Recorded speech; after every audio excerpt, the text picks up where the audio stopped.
Hey guys, welcome to Living in the Aftermath. This is Lyndsey, your weekly trauma host, and this week we are joined with Kitty Mayo. You might remember her. She was a guest previously with a guest named Marissa, and that was such an amazing episode. I learned so much from both of them. We talked about reunification camps. This episode is going to be special because we're going to kind of focus on Kitty's story and how she got to where she's at. So do you want to kind of introduce you today and what you do with advocacy work? Sure. My name is Kitty Mayo. I am the founder of a nonprofit called Georgia Protective Parents, and we are our state's leading advocacy group that fight and legislate and write legislation and advocate for children in our state for protection in family court. That's just kind of non-existent up there at the state capitol. We have people speaking up for domestic violence and for foster care, but not for family court issues. And our group is one of the only ones. So I think you guys do amazing things. I love following you and watching all the things you do. I thanks. admire everything that you do, and I aspire to be something like you one day. I think that when people hear that don't deal with family court,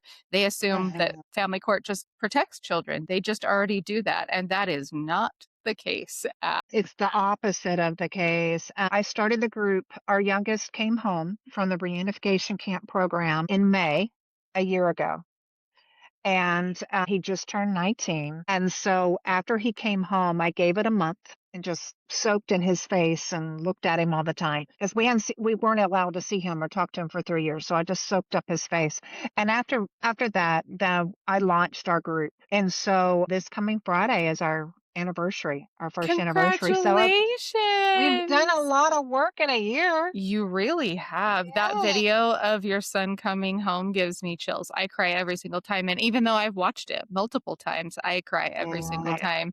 I mean, you kind of got into a little bit of how you got to where you're at, but can you kind of tell me a little bit about who you were before all of this? Who was Sure. Kitty before your world was so dramatically impacted by the family court system? Horrifically wounded. I was raised in a Christian home in Texas. My dad's a pastor, a real conservative upbringing. I married young, had 4 children. I left the Baptist church. I was like, I'm not playing by any of that nonsense anymore. I'm still very strong believer in God, but not into the religion part of it. That marriage ended. And I was denouncing men. I think we've all had one of those phases in life. And then I met my husband and at a church event, and he had these 2 little kids and they were so sweet. And I thought at that point, what's 2 more sandwiches to make? What's 2 more juice boxes? And when I met him, their mother was, how do I word it? Allegedly in and out of some rehab situations. And so dad had sole custody How long had he had sole custody of them when you came into their life? for a hot minute.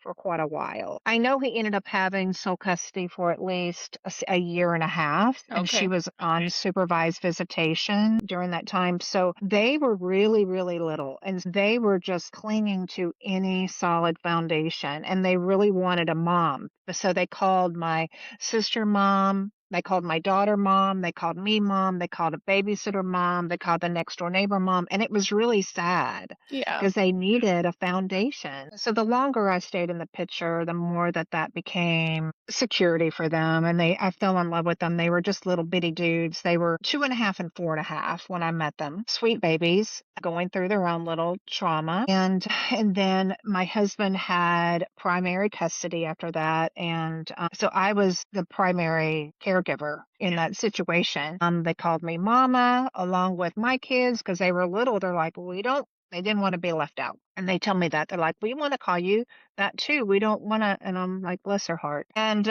so they were just little bitties. And so that transpired through the years. And so there were several years of family court, her taking us back for this or that, and just constant. And then in 2015, the boys came to their father and I and told us that there had been some sexual abuse. And that launched a huge investigation, special victims unit, forensic interviews, detectives. I mean, the day is long. The average child, I was reading somewhere that the average child tells 7 people before they're heard or believed. I think our kids told 30. And just messes with their heads of having to retell their story. That includes the school counselor, their pediatricians, their own counselors. It was a very, very stressful time.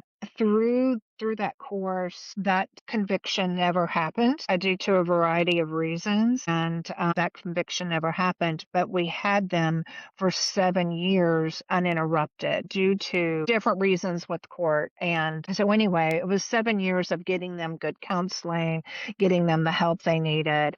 They knew they were heard. They knew they were validated. We loved on them. And so we did that. And then, but through that process in 2000, well, they were 15 and 17. And she decided to take us back to court because there was a loophole. And at this point, these boys are so fed up and they're so angry and they're so mad at the whole system, as they should be. The system did not protect them. And through the course of that, it was suggested that the boys go to a reunification camp. None of us knew what that was. We were all lied to and told it's just a chance for her to get to have a relationship with the boys. It's only going to be a week. And then the next time they said, oh, it's only going to be 90 days. They're going to remove the boys and take them and keep them for 90 days. All of it's a Who lie. was it that presented the reunification camp idea at first? Like, was it someone's attorney or was it the judge? Where did that idea come from originally? And then who kind of explained it to you originally as this? Google explained it to me because it was at the time we were just told, all right, well, this is going to be the best idea. I don't know if it was, I honestly don't know because I was not in the courtroom. And so I was just trying to sit it out. But I don't know how it was presented, but it was presented. But problem is that when these programs present themselves to any of these attorneys and judges, they lie and say it's only for a week. It's only for 90 days. And it's all a lie because it's a custody switch and they don't tell anybody that, including these judges. So many judges are duped and because they don't understand what they're being told. But now that it's known and it's out there, all a judge has to do is simply a simple Google and they can get a full story. Let's hope So at most of our judges can Google. I hope they do. I feel like the ones that I've gotten in front of, I have felt there's such a lack of understanding of how abuse and trauma and things to victims work. It breaks my heart really because I know that it is every day that people are leaving those rooms feeling like they walk in feeling hopeful, like someone is going to hear them and someone is going to understand their situation because it today's the day. seems, yes, because it seems so obvious and like it's going to make sense. And if you talk to anybody on the street, it seems like it should be black and white, but it isn't. And I think it was the same follow-up documentary that I was watching where this psychologist was saying, who gets the moral responsibility of deciding who tells the truth? And that gets really, I can see that that gets really hairy, but at the Gets same distorted. time, I feel like let's listen to the kids. Very rarely, I feel like, have I heard one case where it's like the kids are heard, or even if they are heard. And I believe in that Hulu documentary, the DCFS workers supported and said, like, yes, we support that there was abuse allegations in this. With Mhm. my case, I have paperwork from DCFS saying that Yeah. they support that there was abuse allegations. And I asked the worker, I said, okay, so now what? And they said, well, if you get him in front of a judge, we support your claims, but that's like, we don't do anything about it. And I'm like, but what does that mean? And like, so at what point, like, okay, yes, all of these entities are there for a reason, but what Mhm. is the reason? Because if I'm going to have paperwork that says it's supported and all of these other people and like your kids report to 30 plus people, Yes. Yes. Yes. where, you know what I mean? Yeah, and another lie that's being told, I know that was told to our legislators, is they'll say, "Oh, but there's a consent order. Both sides are consenting." No, they're not. No, they're not. One case in Georgia was the father was handed papers from the judge and said, "All right, here's your consent order." The father didn't consent to any of it. He's like, "I don't consent to this." And he had to pay at least $30,000 to get new paperwork drawn up that says he did not consent. Mhm. 30 grand. In our case, that was the same way. The judge told my husband's attorney, if he doesn't sign these papers, I'm going to put him in jail. That's not consent, that's coercion. And so there's no such thing as consent in these cases. It's a joke. I remember I was told in a back room, well, you're going to have to, when you get the papers, you're going to have to sign them. I said, no, I'm not. I said, I'm not a party. I don't have any representation here. I am not signing this. I'm not a party to this case. I'm not signing it. And that saved me. That Thank saved God. me because I wasn't told about any of that information correctly. But this is it's the underbelly of family court, and it's very dark. It's very slimy. But they don't want anyone to know about it. That's why judges that get involved in this and the programs, they gag the people and they seal the records. There's no telling how many cases are in the US, but the information is difficult to find, and that is intentional.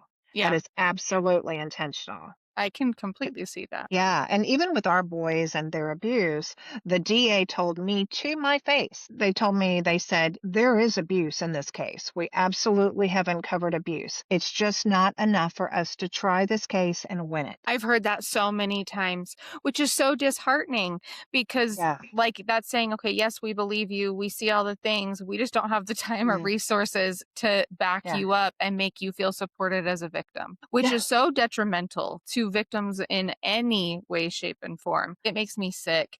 At what point do you think you guys realized what a reunification program was? At what point do you think it clicked that this is something dark and scary and bigger than us? It took me a while. I went down the rabbit hole. I started researching everything I could online. I found information. I started reading. I remember finding the Center for Judicial Excellence, Allie. I heard all the testimonies from these kids, and that's when I started going, this isn't 90 days. This is a Was this lie. And then, before your boys were taken? Because if I remember no, correctly, this was after.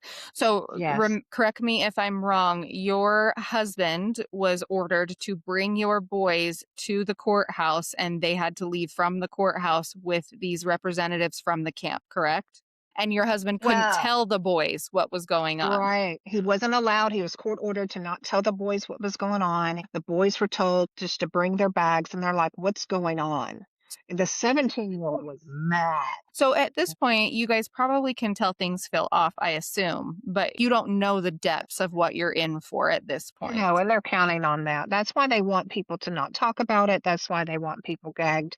We fought hard at the end of our case. We fought very, very hard to make sure our records were unsealed, etc. Because I'm like, shine a light, go right ahead, go right ahead. And so I'm kind of jumping ahead a little bit, but yeah, he was ordered to take them to the court to drop them off, and then 4 transport agents, two for each boy, escorted the children, and they told the children, they said, they took one look at the 17-year-old who was enormous and told him, they said, you can make this easy or hard.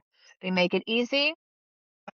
You can play video games when we get to hotel, or you can make it difficult. We have authority to tase you or zip tie you.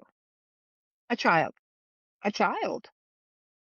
And And these are so grown humans that are like, this is a good job for me. I feel so good doing this.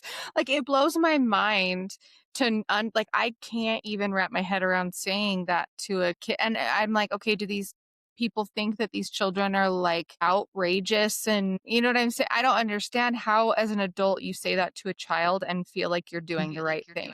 feel like you're doing the right thing. And I would love to know what these transport agents are being told. What's the agency telling them? You need to go get two really Troubled aggressive teens. teenagers, That's what troubled yeah. teens, or what, they're all addicted, they're maniacs. I mean, what are they being told? What I would love to do that is get that information, but that's another story for another day. But so they were threatened. So it starts off with intense fear. They're trying to break the call. They call it break and build. They're going to break the bond with the protective parent, and then to force them to bond with the parent that they have said abused them. And so that's the program. They go to call it break and build. And in that process, they completely ban any communication. The child is not allowed to have any communication with their protective parents, their families, their siblings, their community, and they pluck them out of their safe space and make them go to a whole other community and church and school. They were uprooted and sent to a whole different high school. It was their sophomore and junior year. They didn't know a single person and forced to kind of bond in that it was incredibly messed up. And then to be and she could have undone it at any time. All the biological mother had to do was send one email, say, "I don't want this for my children. I want them released from this program." And so she did have the authority and power to do that, but she did not. And so sadly, the boys still carry that. I think the children should always have relationships with, especially grandparents on both sides and cousins. And sometimes as adults, some parents need to be monitored with some boundaries. And I don't monitor their relationship with their family. I don't monitor their relationship with their biological mother, whatever. They're adults. They're 19 Yeah. and 21. They monitor their own selves. And they have talked to us a few times about some concerns, and they let us know, "Oh, well, I'm going to go see my grandmother here or there." And we go, "Have a great time. Hope drive safe. Please drive Yeah. safe." That's the extent of what we say. Because it's theirs to work through. We we just help provide an environment for them to feel comfortable talking or ask to see a counselor if needed as well. Well, and as you're talking, I mean, I have the thought that I think that that is what most normal, healthy parents would think. Like for me, even though I don't love my abuser and I don't love when my children talk about him, that is still very much an open conversation in our home because Yeah. that is still someone that was a part of their life. It wouldn't be fair for me to have any other stance on it. But I think when there is such a harsh stance one way or another, I think that is very telling in a lot of situations.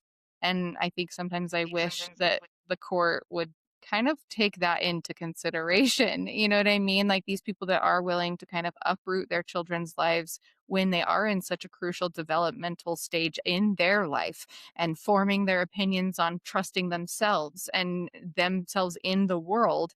And now you're taking away all of that and making them question their own voice, what their boundaries are, what their boundaries should be, if they even can have a boundary. And that feels really detrimental and odd to me Yeah. that someone was like, "This is a really good idea." Like, whoever came up with this is Well, I mean, if you really want to go down the little rabbit hole, or as I call it, the rat hole, because I said there's no cute rabbits. It's all rat holes. It's all a bunch of rats. A sewage. If you go down that hole, you'll start to understand. Recently, who was it? I'm not up on state and federal state politics. I'm up on, but federal I'm not. But the office that was the MK Ultra files were stolen from, and the I JFK saw a files. little bit about this. I Yeah. really wanted those that MK Ultra files because that's exactly what this program is. It's MK Ultra for children. It's rewiring the brain.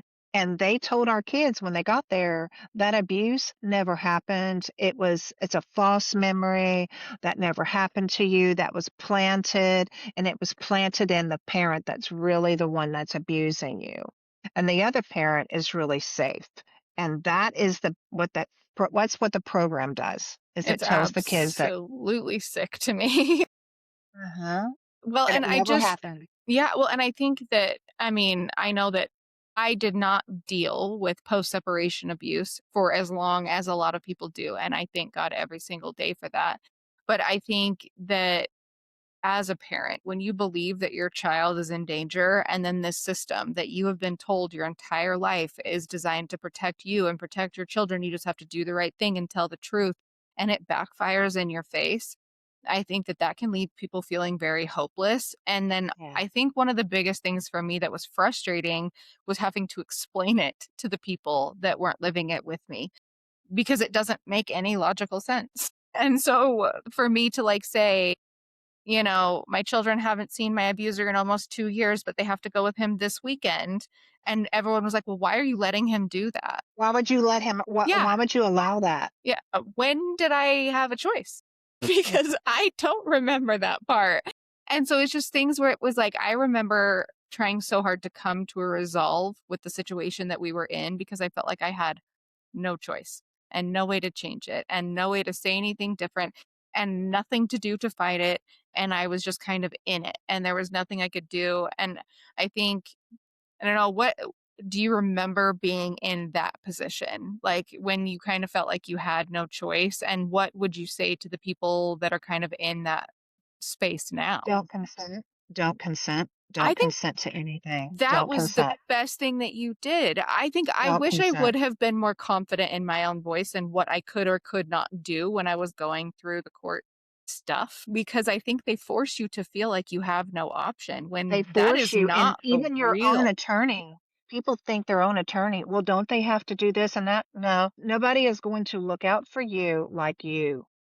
And no one's going to look out for you like other than maybe, you have a strong support system, but it's not. It should be your attorney, but it's not always your attorney. And a lot of attorneys, the stories that I hear, that they'll say that my attorney said for me, just this is going to be the best I get to go along with it. I said, no.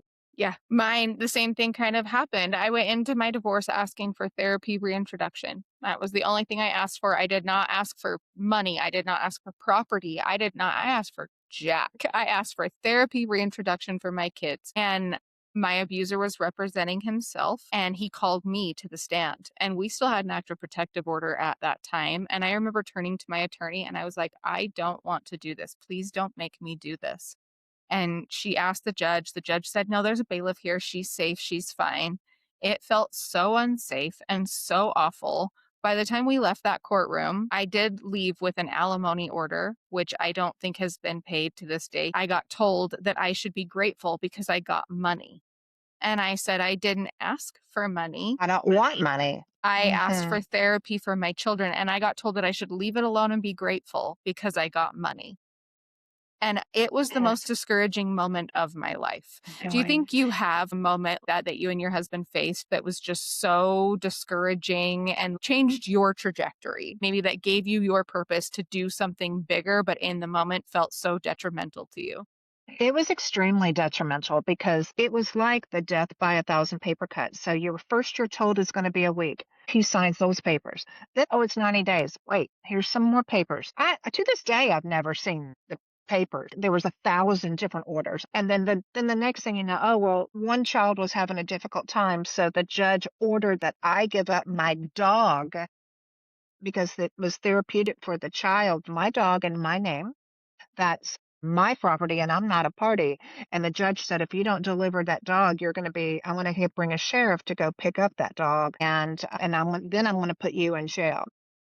Absolutely heartbreaking. But then, like, this is what blows my mind, that then this justice system can just come up with things and then we're all supposed to be like, okay, and just do Okay. it. And just do it. And Yes. just do it. And that was probably the last thing I did out of fear. Because it's the fear, they're counting on fear. A bully always counts on your fear and counts on darkness and you being so afraid you're not going to talk about it. And so I remember I was under so much stress.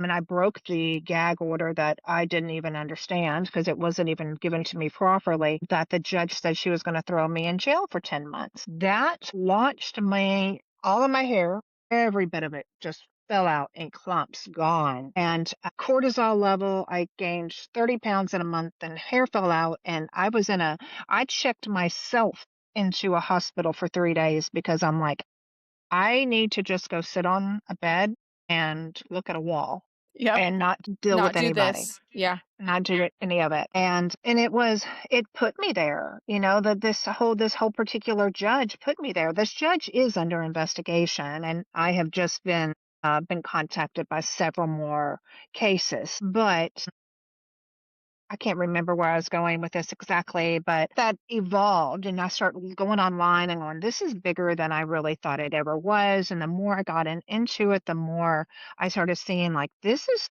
a keep problem all over the US, and I'm like, I can't allow this here in Georgia. So in 2022, while they were still gone, I started dealing with trying to write legislation and with our House representative for the state of Georgia. Owen came home, and so Owen goes, "I'll do it." And but the legislation, it was poorly written. I didn't know what I was doing, and it went over like a lead balloon and crashed. And so by the next year, we knew what we were doing, and it passed unanimously in the House twice and in the Senate. Unfortunately, our state leadership listened to the Georgia Bar Association instead of to child advocates and said, nope, we're not going to do it. And so Georgia hasn't had any family court bills or laws passed in several years due to the state law not wanting to lose their bread and butter. And so I am fighting a very well-oiled demonic machine. And I do have several people helping me. I do have a lot of boots on the ground, but we're going against a very big problem. And we're also having to educate so many people on what's happening. And they don't even know family court is separate from other court. They didn't Criminal even court. know that. And that was just what I was thinking. Like, there are so many people that think that this is all a documentary or a one-off, that it's not so common. And I think that is what I want people to understand that are listening to this. This is more Yeah. common than it is a documentary that you see here or there. Yes. You just don't Yes. hear about it and you don't see it. And exactly. And so it feels like it's not this big problem that we need to pay attention to because it's Yes. not that common, when Yes. that is really the exact opposite. Um, Yes. And I think the reason too that I have such a burning coal in me to speak is because when they put me on that gag order and I'm not even a party and was issued to jail, I'm like, if this can happen to us, it can happen. What happens to the single mom who has no money to fight this, who has no financial position? They're just going to go to jail. And so I went, no, I've got to stand up. And so we were able to do that. So I appealed it and I won. And then the Supreme Court of Georgia wrote 3 pages about me and basically telling the judge that they overstepped. You can't do that. So it set like a precedence for other step parents, grandparents, that they can't be a blanket gag in the courtroom. This just can't be done. yeah, it doesn't seem like that should have ever Mm-mm. even been an option. Right, correct. Without sharing anything that your boys would want you to keep private, what do you feel like you noticed change-wise in them before they went to the reunification camp versus after? But not necessarily, I mean, bad, because you did state that you had them in therapy. They had a really good base before they went to They were reunification, in a great which space I before can they left. imagine is probably rare. I assume that probably a lot of kids that are going through this probably don't have that good of a like staple before they go into this really Mhm. traumatic situation. But if you were to kind of pick one thing that changed in them, what would that be? Their smile, their spark. They lost their spark. That makes me sick. Like, that makes my They heart lost it. break Yeah, they because there's lost nothing you it. can do to change that. No, it's coming back, but I mean, Ethan has been home and in school, he's been home a year. And so it's taken that first 6 months was very difficult. And then, but it's coming back. It's coming back. They're getting better every single day and very proud of them. And they're pushing through and doing all their accomplishments. But yeah, it was an adjustment but it did change. It changed some of their, What do you feel like the most challenging part for you and your husband was during that time? I think just not knowing what was going on. It was a strange space to grieve because you're grieving a child that's still alive. And you're like they're kidnapped, but you know where they are. They're dead, but you know they're alive. It's you feel like they're dead, but Yeah. it's a very strange space that very few parents understand. And so the grief was hard. The grief was so real. And 3 years of it, I remember I just was trying to look for ways to get out of myself, get out of my own head. I remember I started working at a department store and I did makeup, and because I'm like, I'm gonna go and talk to other women and do their makeup and just to get out of my space. I also volunteered for the our local like paramedics, and I would take them meals a big as a group. I would cook for the entire squad twice a month just because I felt like I needed to mother someone. I needed to mother. I love that. And they're I like, love that. "Mother us. And we love your We spaghetti, will please." take it. That makes me so happy because my husband was a firefighter paramedic, and those were their favorite days was when they just got like meals from everybody. So that makes Yes, my heart yes. so happy. Yeah, so I would take them cookies and cakes and meals and salad, and I felt I'm like, my motherhood was taken just pulled out. And we had 3 years left to mother, and I was like, "Wait a minute, it's too early." It's Yeah. like a child. It was very strange. It was a very strange space, and it's such heavy, heavy, heavy grief, not to mention the fact that you're slowly being drained financially. We spent probably $650,000. I was gonna ask you, like, do you have an amount that you feel like you paid? And then also, what do you feel like it cost you emotionally? Like, do you feel like it changed anything in you having to kind of Mhm. face the reality that this world that we've all grown up believing is real is absolutely not real? It's not. It's very strange. It's a very spiritual world, and whether we want to understand it or believe it, it's a fight against good and evil, just like in the movies. You know, when you see it, it's a fight against good and evil. These camps I've seen, it does not matter a belief system. It does not matter if you're a mother or a father.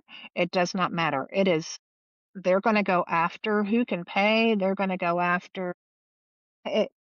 It's just it's literally a fight of good versus evil, and that's the common denominator that I have found, at least within in Georgia. But I know the other cases. I've talked to other parents and other families in other states. It's the same, and it's the same story. Everyone has the same recipe, different details, few ingredients here and there are different, but it's the same recipe, and Which I it's to think take the child. Yeah, and I think that that is so crazy to me that it is also similar, but there hasn't been anything changed. And maybe it's just because, I mean, for me, I've only dealt with court systems for the last five-ish, 5.5 years. So I haven't really understood, and I still don't know that I can say that I understand it by any means. But maybe it's so fresh that people don't understand. I genuinely don't know, but I think that that is something that I find so confusing. Even when I talk to other survivors of domestic violence and survivors of, post-separation abuse and family court abuse, it's all the same. No one tells me a story that I am shocked by, which breaks I my know. heart Yeah. because I feel like that shouldn't be the case. But everyone I talk to, it is pretty eerily similar. And that I Mhm. think bothers me the most and is another reason why I, like you, cannot leave it alone. Because if I can figure it out, I know I'm not the smartest person in the world.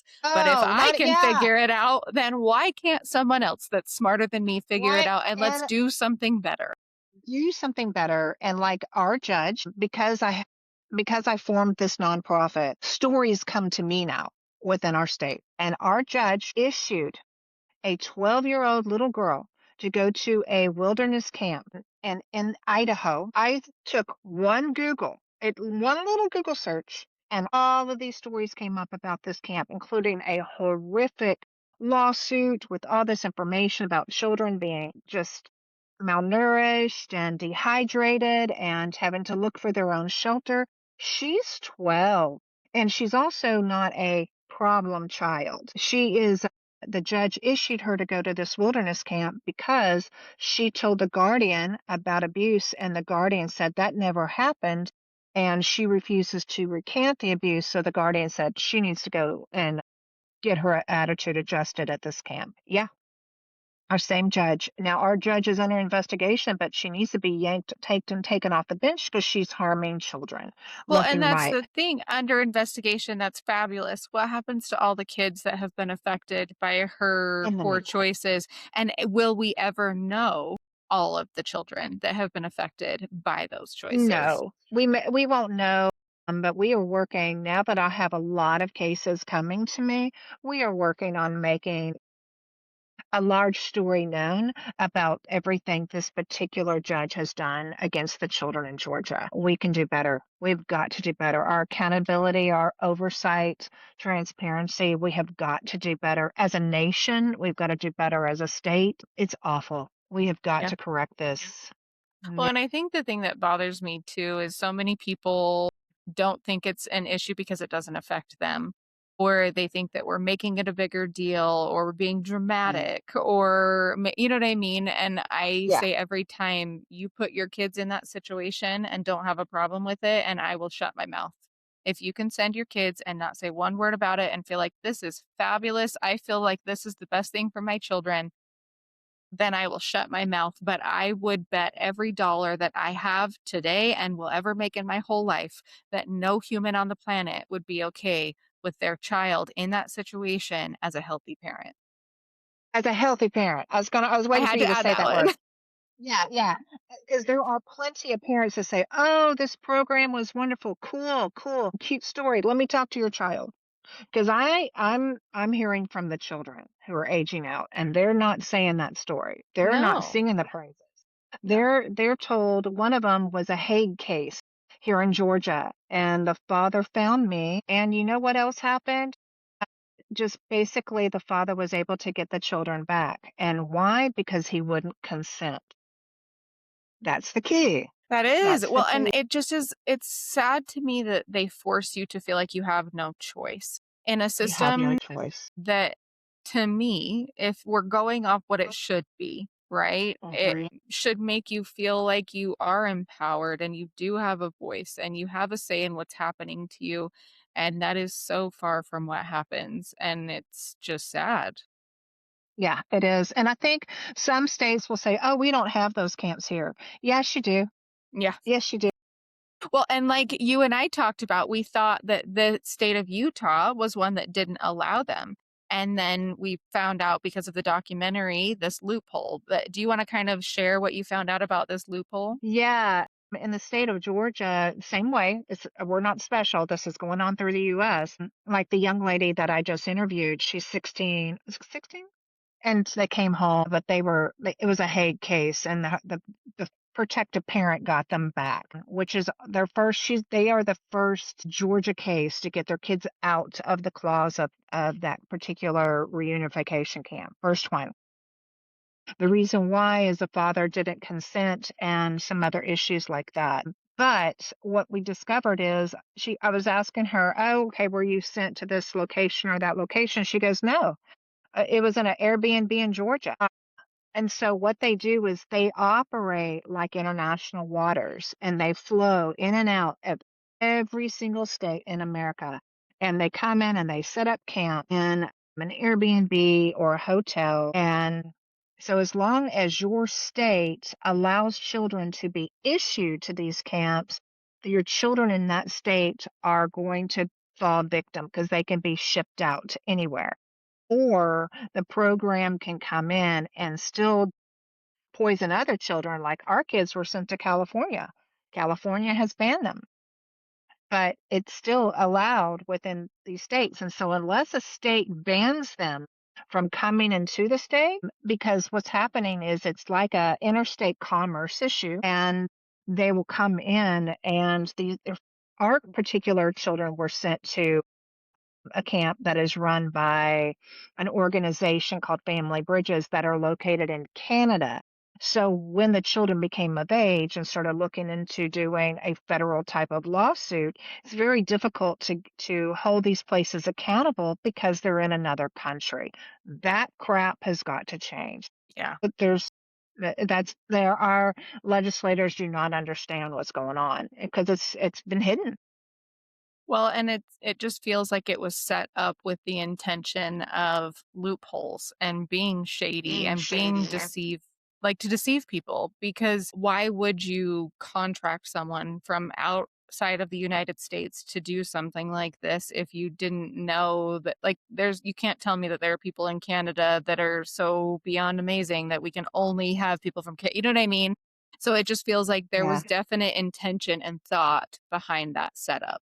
There was definitely a thought and a plan because I don't believe a state should ever lose jurisdiction over their children. They are giving up the jurisdiction over their child when that state has licensed psychiatrists, licensed therapists, and they put them in a program that the very person that was running it lost his license.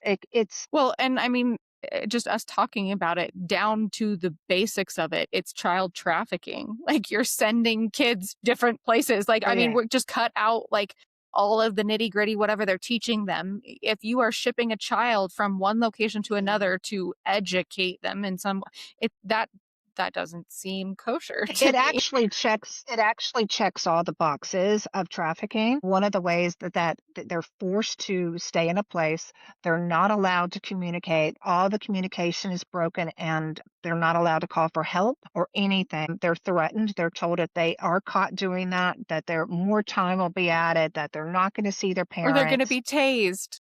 Like, They're gonna be tased, they're gonna be handcuffed, they're gonna be zip tied, and even our son was like, I wasn't sure if it was a gun or a taser. Okay, a child shouldn't be asking that question. And it's coercion. It's 100% coercion. And it's also, here's another box, it's for profit. It's for financial gain. So it checks all the boxes of trafficking, but it's legal. It's court ordered and legal in the United States. And that's what we want to change.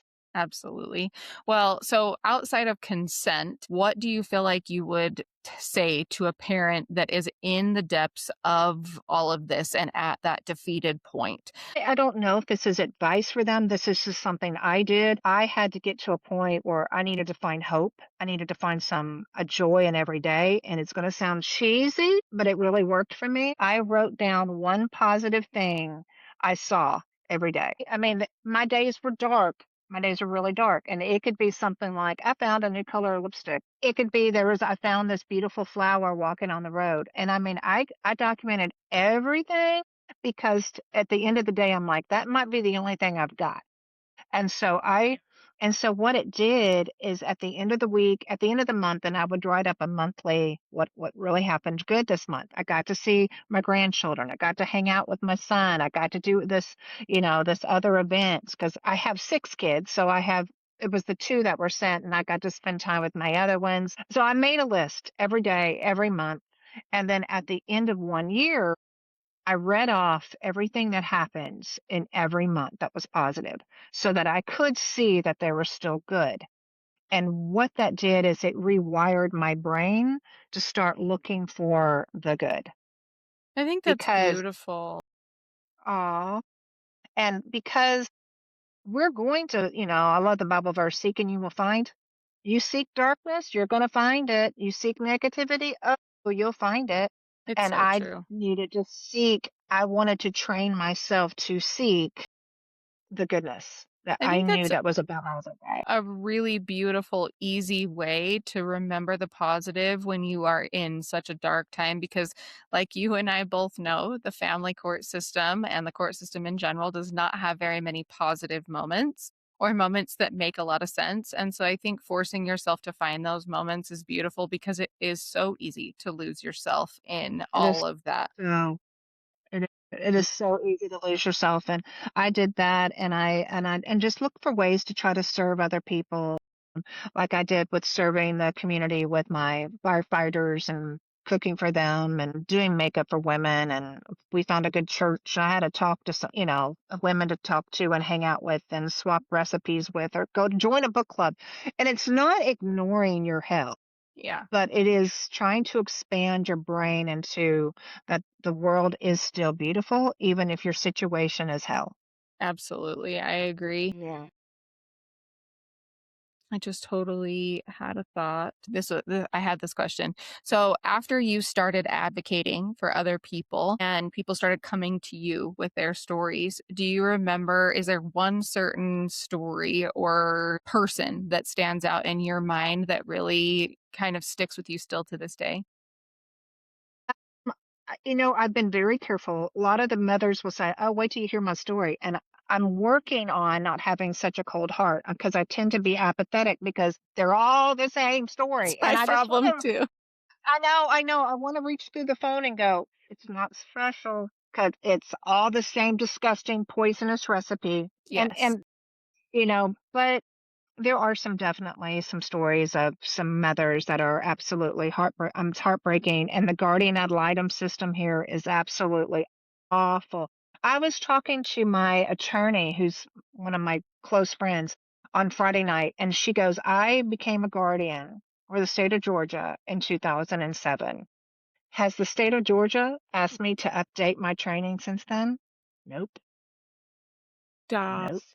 She goes, "Now Yes. I do because I want to be a good one, and she is a good one." And she goes, "But no, the state hasn't done anything." She said, "Kitty, this is dangerous, and I want to help you with the in legislation so that we can help change that because it is dangerous." She sees it. She's a part of it and sees it.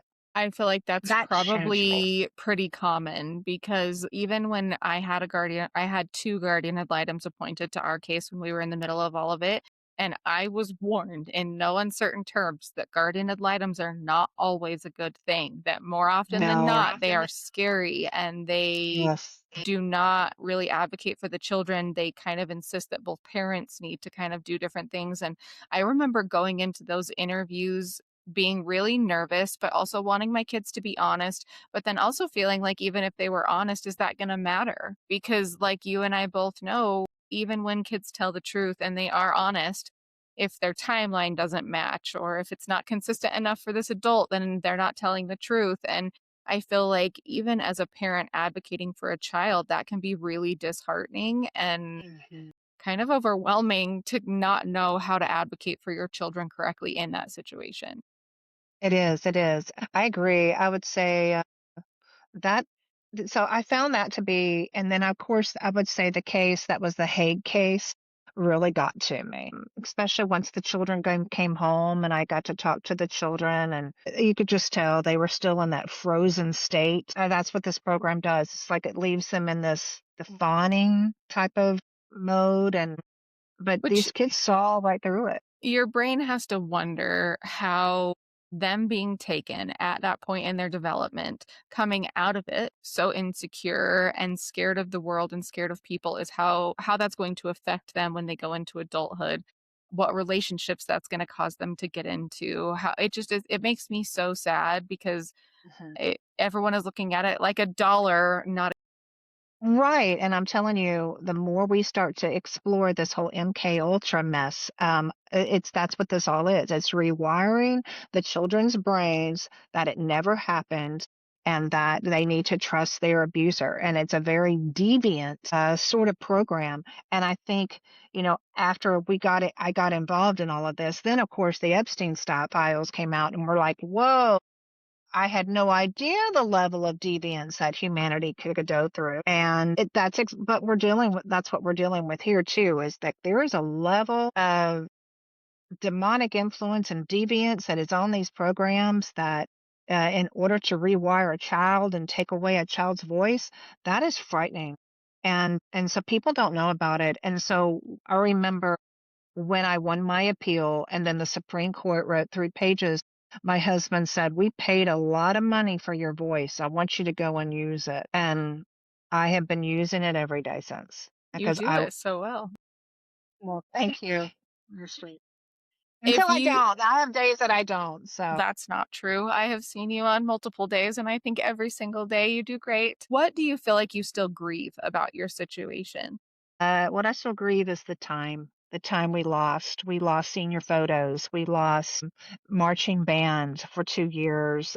We lost seeing Ethan for 3 full years. We lost teaching him how to drive. We lost him getting his braces on. We lost it.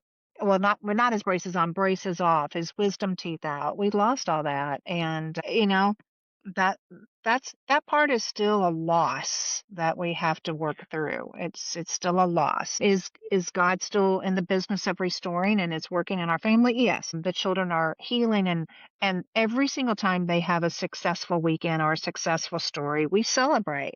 The older one moved home. He's now doing a lot of finishing up his school online at home. So we see him every day. And the younger one is in college just 45 minutes away. So It's we, amazing. I'm so happy they're both doing so you know, good. What do you feel like is part of your story that people don't expect or don't see? Mhm. I think people don't realize the amount of families that are being silenced, the amount of voices, and they are going to great lengths to silence people through fear, through intimidation, through lawsuits.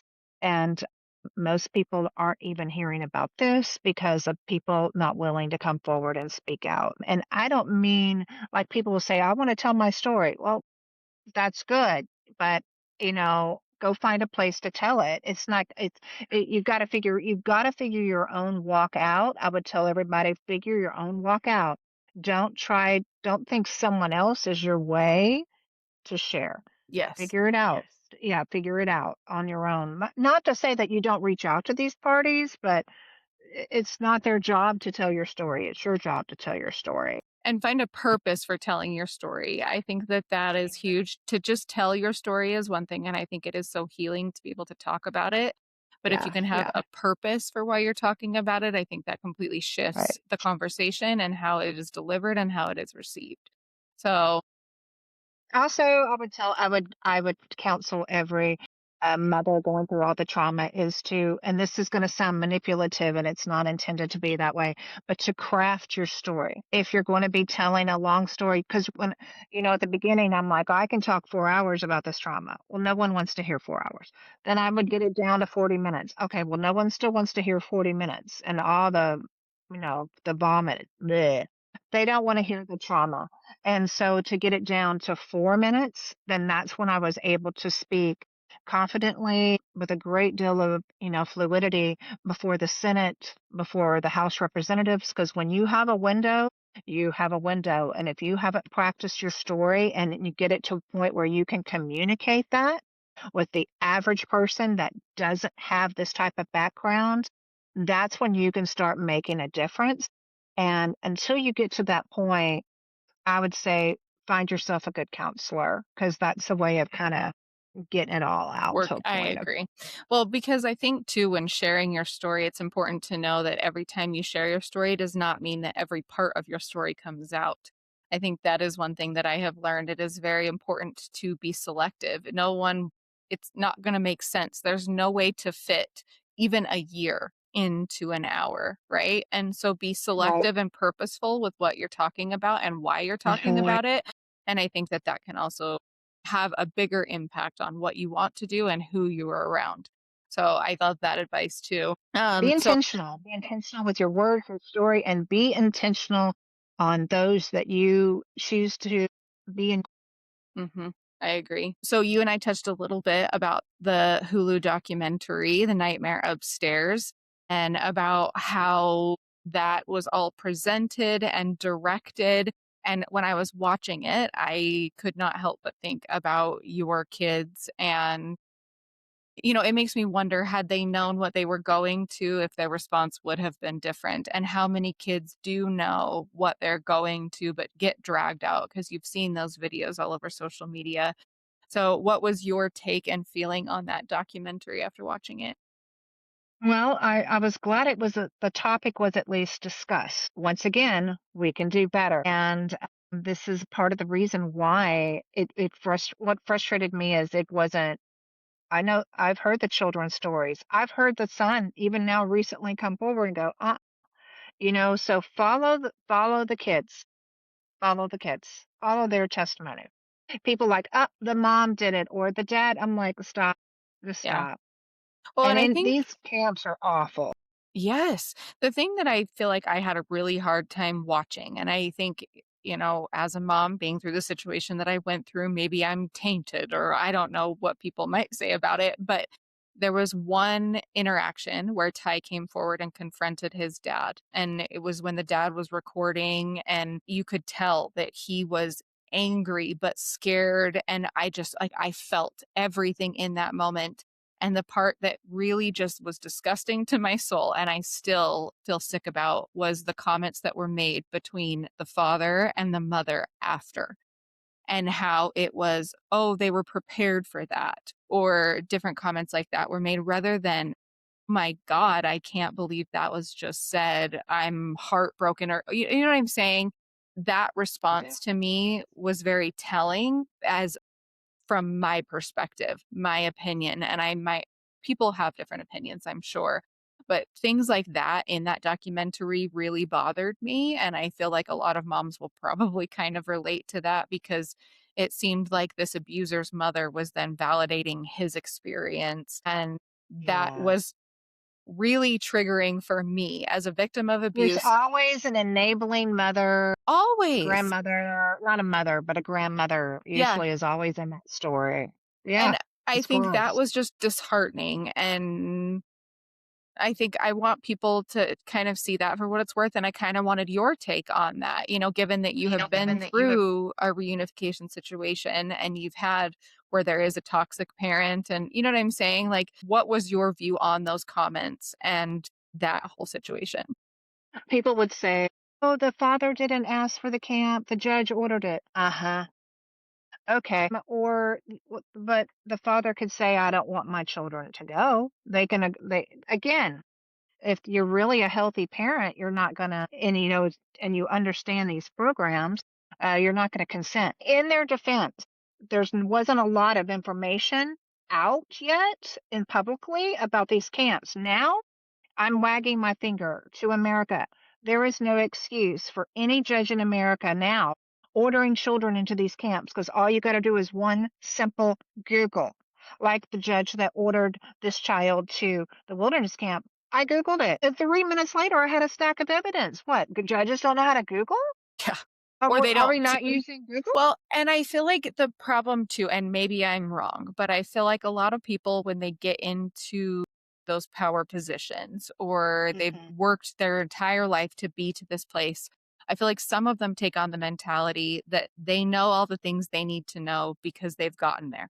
They've done all the things, right? And so they don't take the extra time, like your friend, the guardian ad litem, who does that because she wants to educate herself. She wants to do good at her job.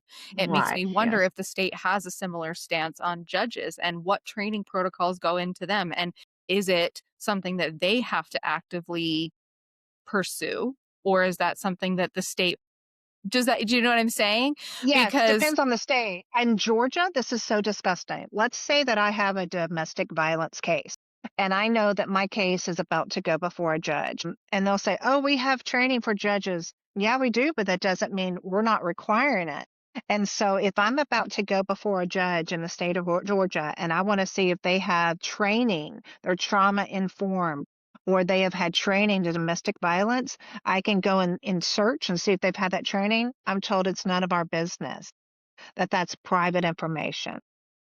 do you know how No. many attorneys I don't even feel are adequately trained in representing someone in a high conflict trauma situation? I talk to so many women who spend thousands and thousands and thousands of That's it. dollars and drain themselves just to try and get an attorney that can even comprehend the mind games that are played within the family court system.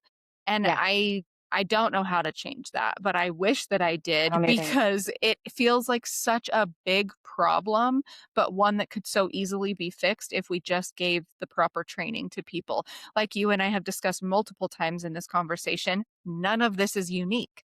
Multiple abusers, even with like the reunification therapy, it's not exclusive to sexual assault or physical assault. It is consistent across the board, and it is And it the is. same when it's spoken about, when it's presented in a court, how it's presented to the people that are having it done to them. None of it is unique, or none of it's, you know what I'm saying? Like it's all the Mhm. same. So why aren't we doing something different yet? Do you know what I mean? Like it feels like I it's know. been out there enough that I would love to understand why the change hasn't Right. isn't at least moving. Like I don't expect it to happen overnight, and I think that the advocacy that you do is helping, all of these things. But like, okay, we go to the legislator. Where does that trickle down into the court systems? And so it's like, at what point, where do you go? to head it off. And what do you feel like parents in this situation can do to be the most educated and prepared if they are going into this situation? Go down, don't be afraid to go down the rat hole, to do the research, to sit in it. You have to sit in the ugliness and the pain in order to understand it and feel it and deal with your trauma. I still see people stuck in their trauma because they haven't dealt with it. Deal with it. Because when that child ages out, you want to be the healthiest version of you can possibly be in order to fight for other children and the other injustice. The other issue I see is I see a lot of parents going, "Well, I'm done.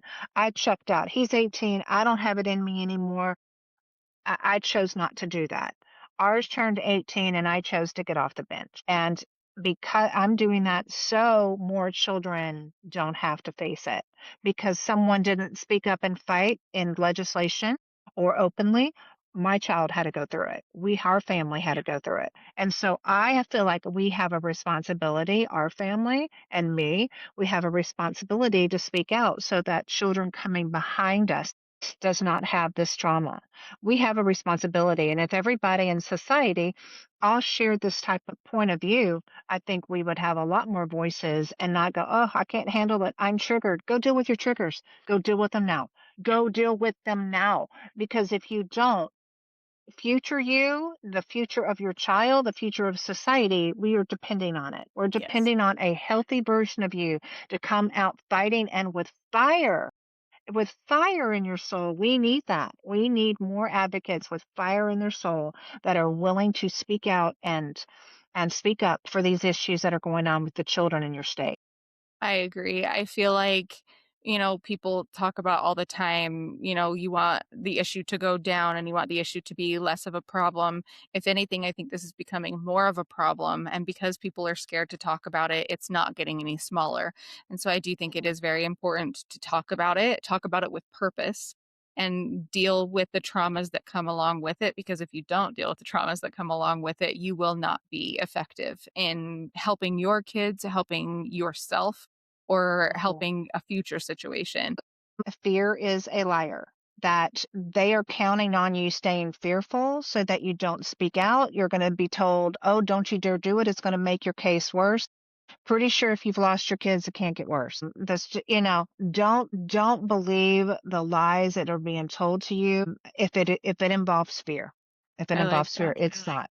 No, I don't buy agree. it. Well, so our normal question is typically what is the most shocking thing that has happened to you in your experience? But I think we kind of touched on that a couple of times. And so I kind of want to do a spin off. What has been the most shocking thing that you have faced since advocating for this? A shocking thing that has happened to me since advocating for this. I think finding out that these camps are fluid and they go in and out of every single state, and that it's really an interstate commerce issue, that it's far bigger than a family court issue. I think that's been the most shocking.